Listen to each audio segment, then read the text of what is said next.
नमस्कार विद्यार्थियों, GK by B S Chandele YouTube channel पे आपका हार्दिक स्वागत है। और विद्यार्थियों, आज की क्लास में हम बात करने वाले राजस्थान के दुर्ग और दुर्गों में भी आज पढ़ेंगे सोनारगढ़ का किला। और ये कहाँ स्थित है? जैसलमेर। और ये धानवन श्रेणी का क्या माना जाता है? दुर्ग माना जाता है।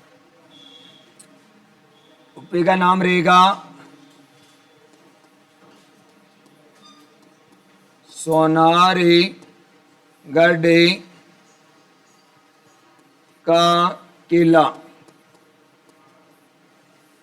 सोनारगढ़ का किला, और इसे कहते हैं जैसलमेर का किला।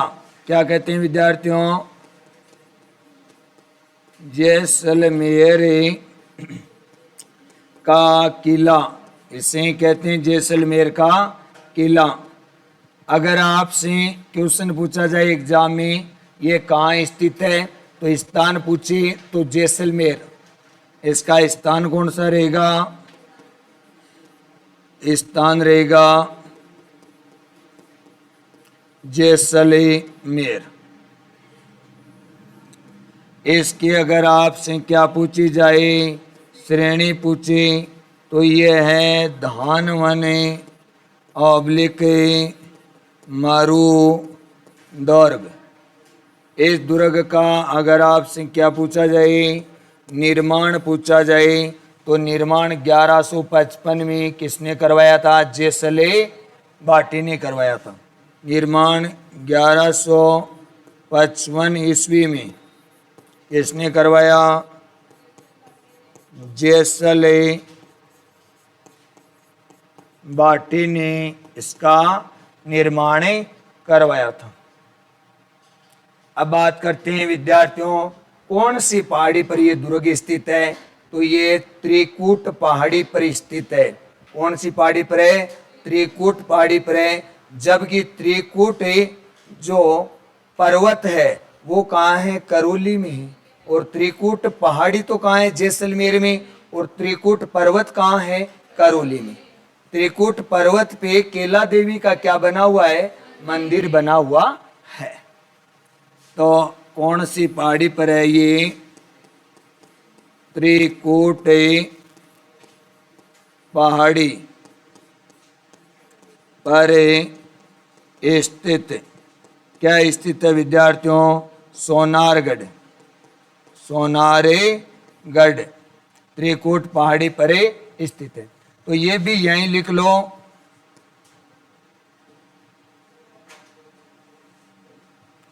ये भी यहीं लिखो कि त्रिकूट पर्वत कहाँ है?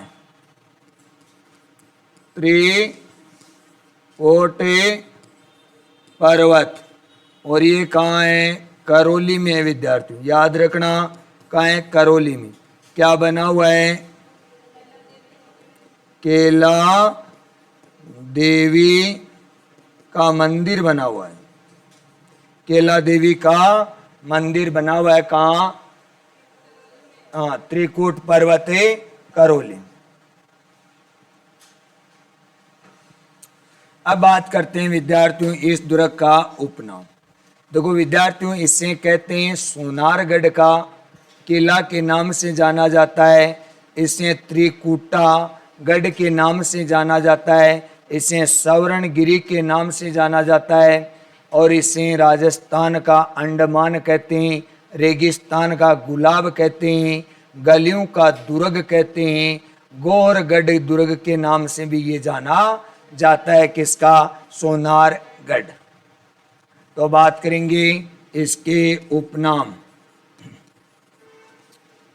इसके विद्यार्थियों उपनाम है, एक तो है सोनारगढ़, एक इसका नाम है त्रिकूटागढ़, एक नाम है सवर्णगिरी। इसके अंडरलाइन करना बहुत बार। सुवर्णगिरी तो जालोर, और सवर्णगिरी कहाँ है? जैसलमेर में। उपनाम है सोनारगढ़, त्रिकूटागढ़, सवर्णगिरी, गौहरगढ़,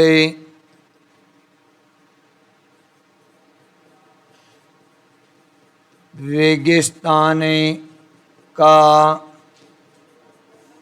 गुलाब, राजस्थान का अंडमान, राजस्थान का अंडमान, और इसे कहते हैं गलियों का दुर्ग। क्या कहा जाता है विद्यार्थियों? गलियों के दुर्ग के नाम से भी ये जाना जाता है। इसके अलावा अगर अपन बात करना चाहिए इस दुर्ग की, तो इस दुर्ग के निर्माण में पीले पत्थरों का प्रयोग किया गया है। जब ये पीले पत्थरों पर सूर्य की रोशनी पड़ती है या किरणें पड़ती है तो ये सोने के समान चमकते हुए दिखाई देते हैं। यानी इस दुर्ग में किन कैसे पत्थरों का प्रयोग है? इस दुर्ग में पीले पत्थरों का प्रयोग किया गया, पीले पत्थरों का प्रयोग किया गया। जब सूर्य की रोशनी इन्हें जब सूर्य की रोशनी इन्हें पत्थरों पर गिरती है तो यह सोने के समान प्रतीत होते हैं।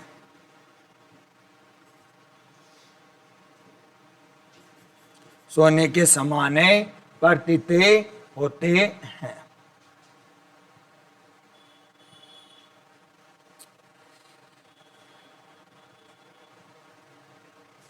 अब ध्यान देना विद्यार्थियों की, इसमें एक परकोटा बना हुआ है जिसे दोहरा परकोटे के नाम से जाना जाता है और उसी परकोटे को कमर कोट के नाम से भी जाना जाता है। इसके अलावा विद्यार्थियों इस दुर्ग के निर्माण में चूने का प्रयोग नहीं किया गया। पत्थर पर पत्थर रखकर ही इस दुर्ग का क्या करवाया गया? निर्माण करवाया गया था। राज्य का एकमात्र दुर्ग है जिसकी छत लकड़ी की बनी हुई है। इसकी बनी हुई है, लकड़ी की बनी हुई है, और इस छत को दीमक से बचाने के लिए प्रतिदिन गोमूत्र का छिड़काव किया जाता है। इसके अलावा इस दुर्ग में पीने के पानी का एकमात्र स्रोत है जेसलू कुआं, और ऐसी मान्यता है कि इस जेसलू कुआं का जो निर्माण हुआ है वो भगवान श्री कृष्ण के सुदर्शन चक्र से हुआ है।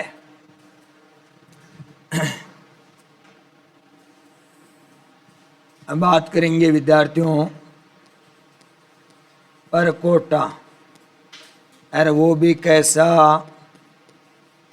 दोहरा परकोटा है। इस दुर्ग का परकोटा कैसा है? दोहरा परकोटा है। अब दोहरा परकोटे को भी क्या कहा जाता है? कमरकोट, कमरकोटे कहा जाता है। इसका परकोटा क्या है? दोहरा परकोटा है, इसलिए इसे क्या कहते हैं? कमरे कोट कहा जाता है। इस दुर्ग के निर्माण में इसके निर्माण में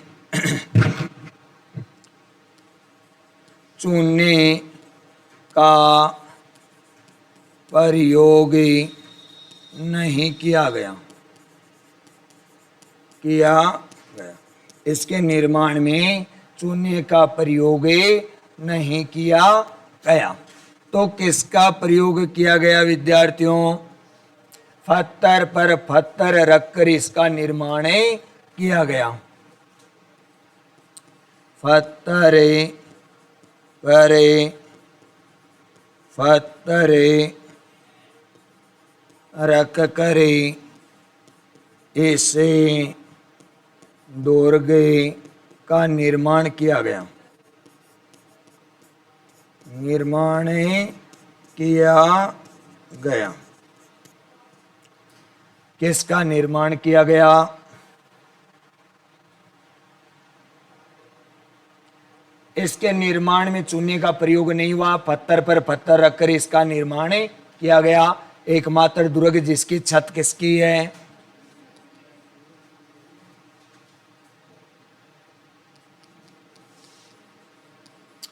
एकमात्र दुर्ग जिसकी छत किसकी है? लकड़ी की।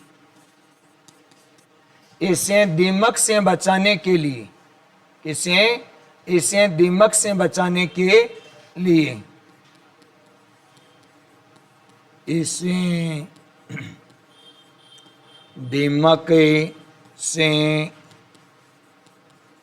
बचाने के लिए प्रतिदिन, दीमक से बचाने के लिए प्रतिदिन गौमूत्र का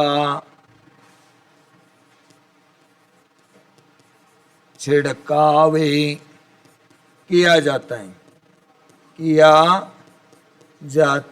है, यहाँ पीने के पानी का मुख्य स्रोत, यहाँ पानी पीने का मुख्य स्रोत, यहाँ पानी पीने का मुख्य स्रोत वो है कौन सा? जेसलू कुआं। जेसलू कुआं। ऐसी मान्यता है कि इस जेसलू कुआं का निर्माण भगवान कृष्ण के सुदर्शन चक्र से हुआ था। ऐसी मान्यता है कि इस कुएं का निर्माण भगवान कृष्ण के सुदर्शन चक्र से हुआ। भगवान कृष्ण के सुदर्शन चक्र से हुआ।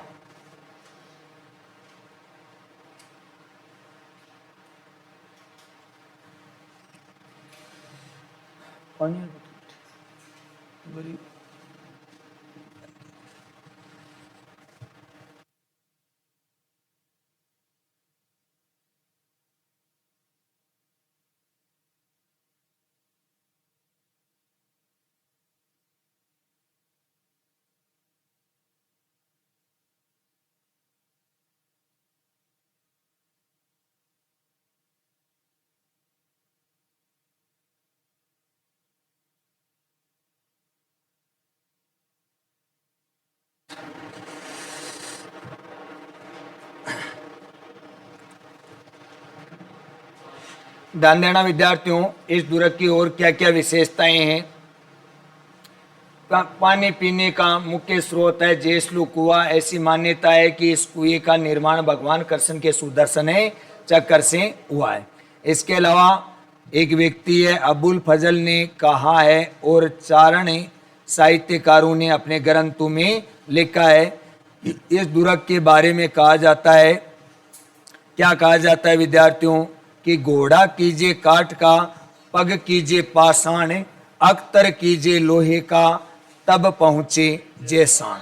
ये कहावत इस दुर्ग से संबंधित है, अबुल फजल ने कही थी और लिखा किसने था?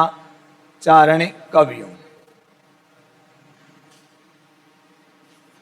इस दुर्ग के बारे में अबुल फजल ने कहा, अबुल फजल ने कहा, तथा चारण साहित्यकारों ने अपने ग्रंथों में लिखा।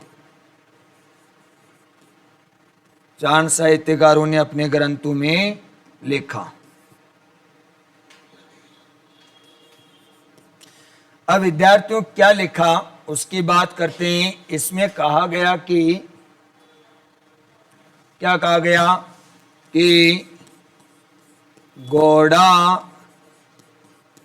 कीजिए काट का पग कीजिए पाषाण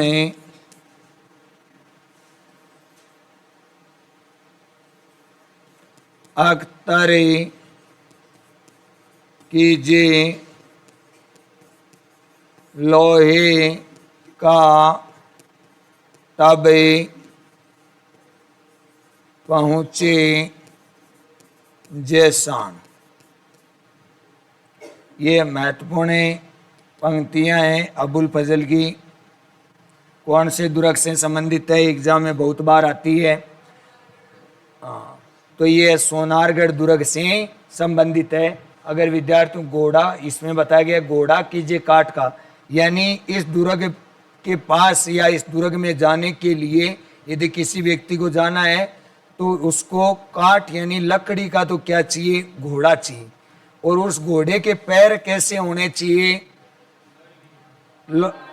पत्थर के होने चाहिए। पाषाण है ना पत्थर, घोड़ा तो कैसा चाहिए, लकड़ी का। उसके पैर कैसे होने चाहिए, पत्थर के। और उसकी छाती होनी चाहिए लोहे के समान, तब कहा जा सकता है जैसान। यानी जैसान से तात्पर्य जैसलमेर दुर्ग या सोनारगढ़ दुर्ग में जाया जा सकता है। देखो एक मिनट, घोड़ा लकड़ी का क्यों है, क्योंकि जैसलमेर क्षेत्र में गर्मियों में बहुत तेज लू चलती है, तो गर्म पवनें चलती है। कई इतिहासकार तो ये कहते हैं कि यहाँ जाने का रास्ता दुर्गम है, इसलिए ऐसा कहा है। जबकि ऐसा न कहकर कहा जाता है कि गर्म इलाका है, मरुस्थलीय इलाका है, यदि वहाँ जाना है तो लकड़ी का घोड़ा होगा तो वो जल्दी से गर्म नहीं होगा। समझ पाए मेरी बात, लकड़ी जल्दी से क्या नहीं होती है, गर्म लकड़ी का। और उसके यदि पैर किसके होंगे, पत्थर के, तो वो चलेगा तो भी जलेंगे नहीं उसके पैर। समझ पाए मेरी बात। यदि वो चलता हुआ गिर भी गया तो छाती किसकी होनी चाहिए, लोहे की। ये बातें कही गई। अब बात करते हैं विद्यार्थियों, इसी के अंदर एक पुस्तकालय है जिसका नाम है जीन भद्र सूरी पुस्तकालय। कौन सा है,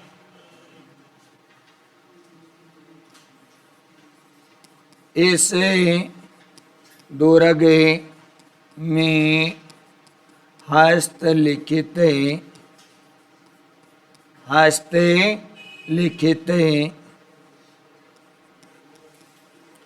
ग्रंथों का भंडार है। इस दुर्ग में हस्तलिखित ग्रंथों का क्या है, भंडार है। किनका भंडार है, हस्तलिखित ग्रंथों का क्या है विद्यार्थियों, भंडार है। हस्तलिखित ग्रंथों का भंडार है। और ये भंडार है किसका, जैन धर्म के जिन भद्र सूरी से संबंधित,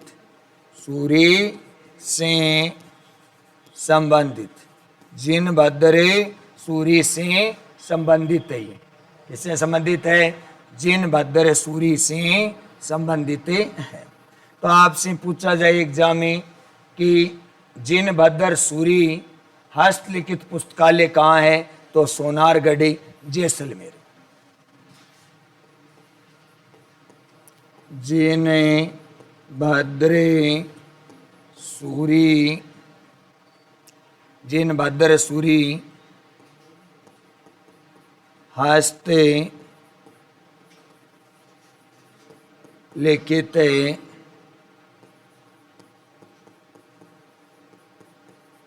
पुस्तकालय, और ये कहाँ है विद्यार्थियों? यह सोनारगढ़, सोनारेगढ़। और सोनारगढ़ कहाँ है? जैसलमेर। इस दुर्ग की अगर बात करें तो यहाँ पर पार्श्वनाथ मंदिर है, महावीर मंदिर है, इसके अलावा स्वांग्या माता का मंदिर है। ये कुछ इस दुर्ग में क्या है? स्थित है मंदिर है। और भगवान कृष्ण का मंदिर भी इसी दुर्ग में ही है।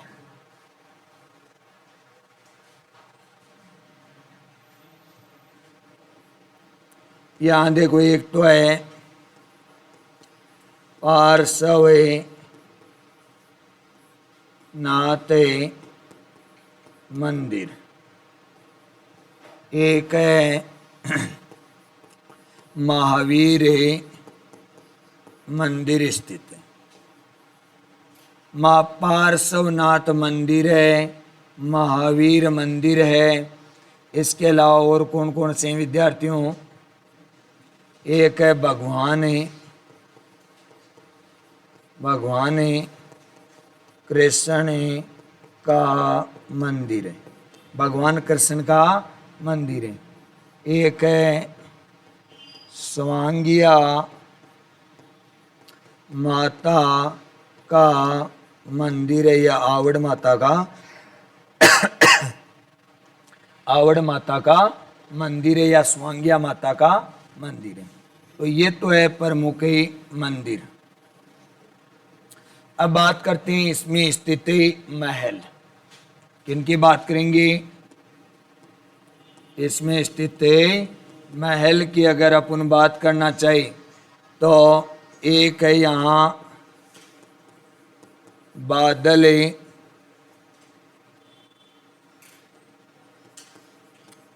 विलास महल, बादल विलास महल। और एक है विद्यार्थियों जवाहर विलास महल है। इसके अलावा एक है ताजिया टावर। क्या स्थित है विद्यार्थियों? ताजिया टावर क्या स्थित है? ताजिया टावर भी यहाँ स्थित है।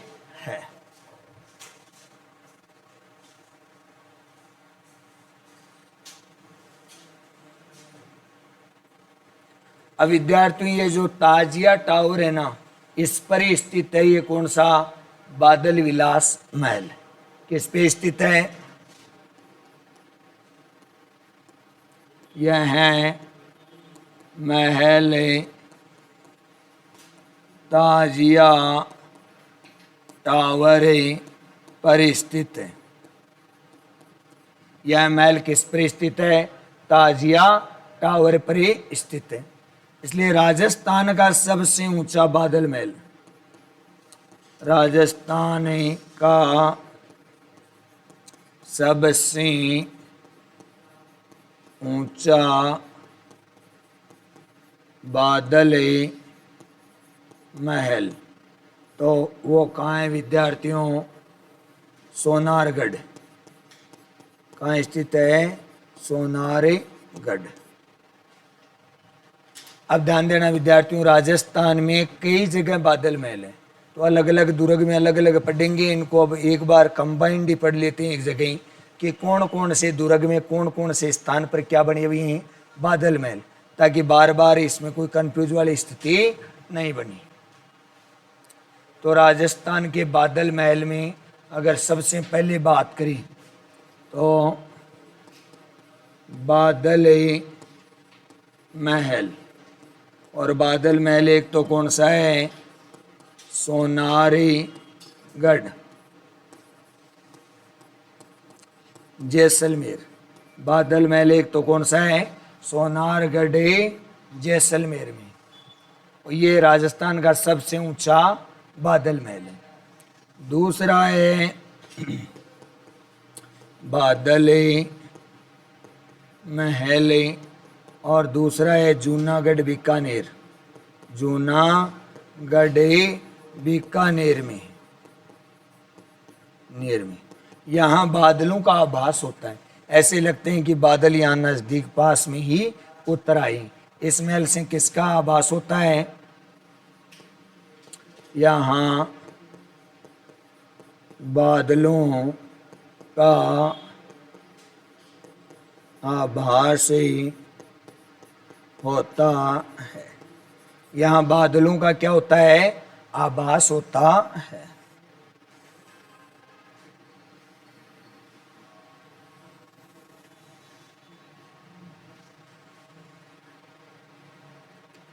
बादल महल सोनारगढ़ जैसलमेर और बादल महल जूनागढ़ बीकानेर। यहाँ बादलों का क्या होता है? आभास होता है। इसके अलावा तीसरा जो बादल महल है वो कौन सा रहेगा? बादल महल ये रहेगा विद्यार्थियों नागौर। बादल महल ये कहाँ है? नागौर। ये नागौर का बादल महल है ना, नागौर चित्रकला का सर्वश्रेष्ठ उदाहरण माना जाता है। किसका? नागौर चित्रकला का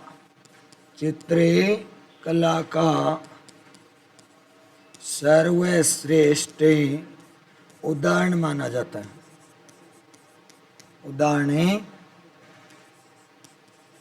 माना जाता है, सर्वश्रेष्ठ उदाहरण माना जाता है। इसके अलावा एक आता है बूंदी में बादल महल। कहाँ आता है? बूंदी।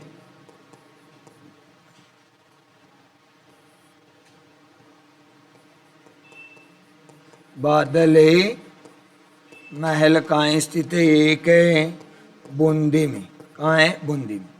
ये एक सीधा बादल महल है। बूंदी वाला कैसा है?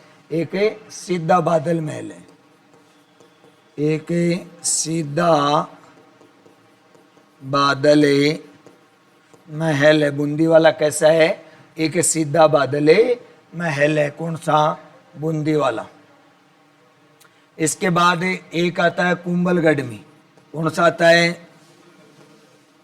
कुंभलगढ़ में क्या है? बादल महल है।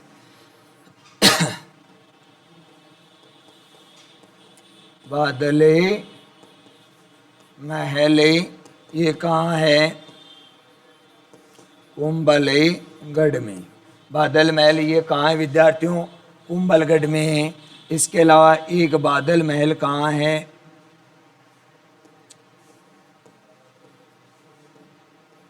बादल महल की बात करें तो विद्यार्थियों एक बादल महल नागौर में है, एक बूंदी में है, एक कुंभलगढ़ में है। इसके अलावा एक जूनागढ़ में अपन ने पढ़ लिया और एक है डूंगरपुर में गेव सागर झील के किनारे। कहाँ है? डूंगरपुर में। डूंगरपुर में गेव सागर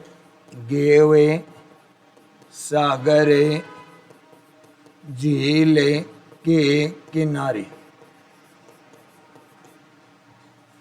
इसी दुर्ग को यूनेस्को की विश्व धरोहर सूची में शामिल किया गया है। इसी दुर्ग को किस में शामिल किया गया है?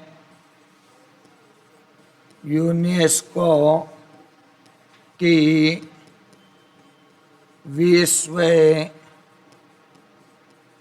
धरोहर सूची में शामिल।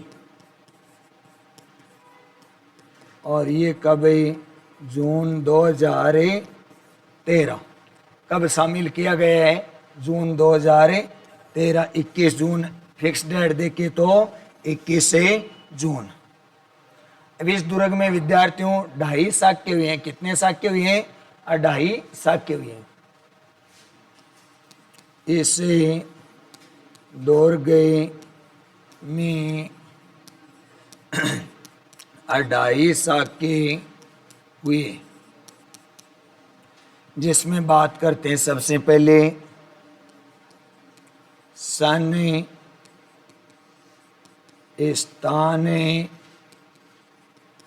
आक्रमणकारी और इसके अलावा वहाँ का शासक कौन था, केसरिया और जौहर, केसरिया और जौहर। अगर अपन बात करना चाहे सन 1313, स्थान रहेगा जैसलमेर, स्थान कौन सा रहेगा, जैसलमेर। आक्रमणकारी अगर आपसे पूछे तो वो था अलाउद्दीन खिलजी। आक्रमणकारी कौन था विद्यार्थियों, एक के अलाउद्दीन खिलजी क्या था, आक्रमणकारी था। इसके बारे में शासक की बात करें तो शासक कौन था, मूलराज फर्तम क्या था शासक। केसरिया किसने किया, मूलराज ने केसरिया किया। जोर किसने किया, रानियों ने क्या किया, जोर किया। इसका दूसरा शाखा की बात करें तो ये तो हुआ कौन सा, फर्तम, फर्तम है शाखा। और दूसरा शाखा की अगर अपन बात करें तो दूसरा होता है 1352 से 1372 के मध्य, 72 के मध्य। स्थान कौन सा रहेगा, जैसलमेर रहेगा। स्थान कौन सा रहेगा, जैसलमेर रहेगा। इसके अलावा आक्रमणकारी यहाँ कौन था, फिरोज तुगलक। आक्रमणकारी कौन था, फिरोज तुगलक। शासक कौन था, दूधा। शासक कौन था विद्यार्थियों, दूधा। शासक दूधा। जोर भी किसने किया, दूधा ने। और ये जोर किसने किया, रानियों ने।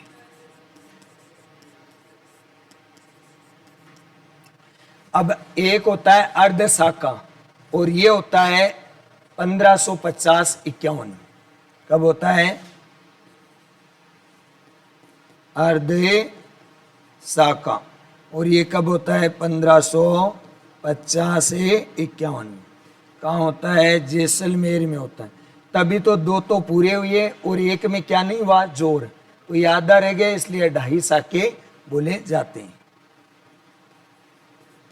जैसलमेर शासक था, आक्रमणकारी था अमीर खान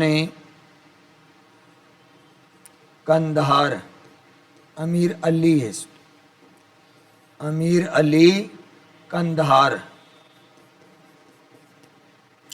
अब यहाँ शासक कौन था, लूणकरण भाटी। करण भाटी क्या था, शासक था। यहाँ जोर केसरिया किसने किया, लूणकरण भाटी ने।